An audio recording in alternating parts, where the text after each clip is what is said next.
Hi friends. एक मनुष्य होता.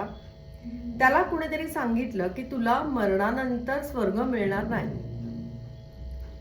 मग त्याला असं वाटलं की मला कसा स्वर्ग मिळत नाही, आणि म्हणून तो स्वर्गाच्या दिशेने चालू लागला. डोंगर चढाला, पर्वत त्याने क्रॉस केले आणि तो स्वर्गापर्यंत पळत पळत पोहोचला.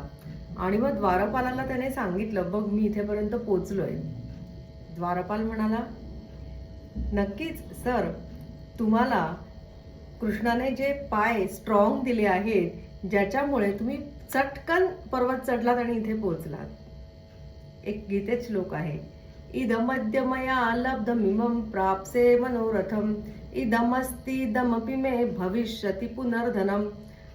अर्थात मनुष्य ज्यावेळी सक्सेसफुल होतो, त्याला सक्सेस प्राप्त होतो, त्यावेळी तो एका धुंदीमध्ये जातो आणि तो हे विसरतो की मला सक्सेस मी मिळवलेला नाहीये, तर मला हा प्राप्त झालेला आहे. बघा याच्यावर विचार करून.